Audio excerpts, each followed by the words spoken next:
राम राम दोस्तों और मेरी माताएं बहनें, आप सभी का स्वागत है बाबा नीम करौली जी की शरण में। आप सभी का स्वागत है मेरी मैया रानी के दरबार में। मेरी आदि पराशक्ति माँ नव दुर्गा, हे मेरी शेरा वाली माँ, हे मेरी पाड़ों वाली माँ, जो भी मेरा भाई मेरी माताएं बहनें आपकी शरण में ये महिमा सुनते हैं, उनके सभी कष्ट दूर करो मेरी माँ।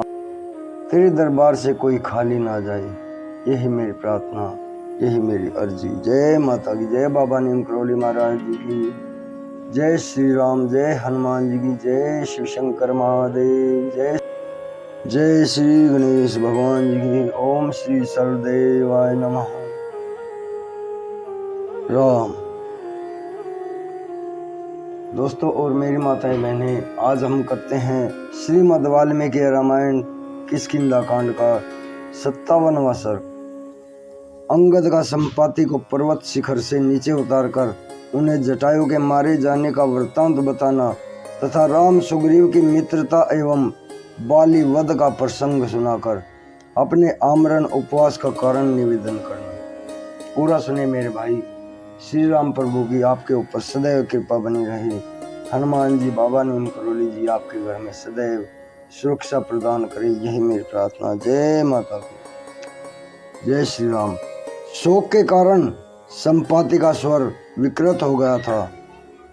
उनकी कही हुई बात सुनकर भी वानर योत्पत्तियों ने उस पर विश्वास नहीं किया, क्योंकि वे उनके कर्म से शंकित थे।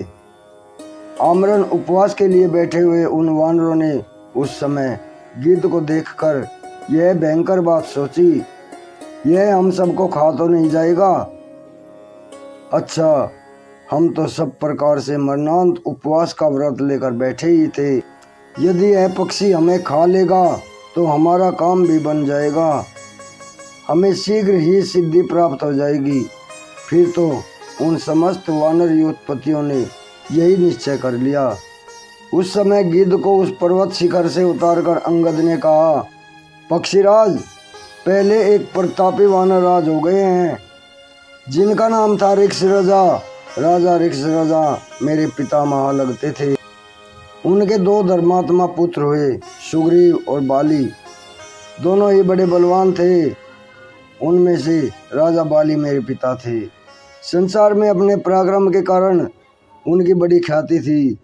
आज से कुछ वर्ष पहले इक्ष्वाकु वंश के मारथी वीर दशरथ कुमार श्री राम जी, जो संपूर्ण जगत के राजा हैं, पिता की आज्ञा से पालन में तत्पर होकर धर्म मार्ग का आश्रय लेकर दंडकारण्य में आए थे। उनके साथ उनके छोटे भाई लक्ष्मण तथा उनकी धर्मपत्नी विदेह कुमारी सीता भी थी। जन स्थान में आने पर उनकी पत्नी सीता को रावण ने बलपूर्वक हर लिया।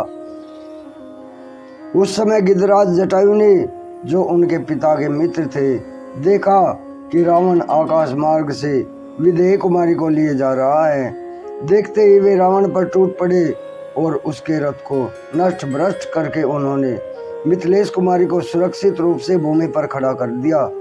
किंतु वे वृद्ध तो थे ही, युद्ध करते करते थक गए और अंतोगत्वा रण क्षेत्र में रावण के हाथों मारे गए। इस प्रकार महाबली रावण के द्वारा जटायु का वध हुआ। स्वयं श्री रामचंद्र जी ने उनका दाह संस्कार किया और वे उत्तम गति को प्राप्त हुए। तदनंतर श्री रघुनाथ जी ने मेरे चाचा महात्मा सुग्रीव से मित्रता की और उनके कहने से उन्होंने मेरे पिता का वध कर दिया। मेरे पिता ने मंत्रियों सहित सुग्रीव को राज सुख से वंचित कर दिया था, इसलिए श्री रामचंद्र जी ने मेरे पिता बाली को मारकर सुग्रीव का अभिषेक करवाया। उन्होंने ही सुग्रीव को बाली के राज्य पर स्थापित किया। अब सुग्रीव वानरों के स्वामी हैं, मुख्य वानरों के भी राजा हैं। उन्होंने हमें सीता की खोज के लिए भेजा है। इस तरह श्री राम से प्रेरित होकर हम लोग इधर उधर विदेह कुमारी सीता को खोजते फिरते हैं, किंतु अब तक उनका पता नहीं है। जैसे रात में सूर्य की प्रभा का दर्शन नहीं होता, उसी प्रकार हमें इस वन में जानकी का दर्शन नहीं हुआ। हम लोग अपने मन को एकाग्र करके दंडकारण्य में भली भांति खोज करते हुए अज्ञानवश पृथ्वी के एक खुले हुए विवर में घुस गए। वह विवर मयासुर की माया से निर्मित हुआ है। उसमें खोजते खोजते हमारा एक मास बीत गया, जिसे राजा सुग्रीव ने हमारे लौटने के लिए अवधि निश्चित किया था। हम सब लोग कपिराज सुग्रीव के आज्ञाकारी हैं, किंतु उनके द्वारा निश्चित की हुई अवधि को लांघ गए हैं। अब अतः उन्हीं के भय से हम यहाँ आमरण उपवास कर रहे हैं। श्री राम, लक्ष्मण और सुग्रीव तीनों हम पर कुपित होंगे। उस दशा में वहां लौट जाने के बाद भी हम सबके प्राण नहीं बच सकते। इस प्रकार श्री वाल्मीकि निर्मित आस रामायण आदि काव्य के किष्किंधा कांड में 57वां सर्ग पूर्ण हुआ। जय श्री राम। दोस्तों और मेरी माताएं बहनें आगे भी शेयर करें प्रभु श्री राम जी की महिमा। कल मैं आपको 58वां सर्ग सुनाऊंगा। संपाति का अपने पंख जलने की कथा सुनाना, सीता और रावण का पता बताना तथा वानरों की सहायता से समुद्र तट पर जाकर भाई को जलांजलि देना। अभी आज्ञा लेता हूँ।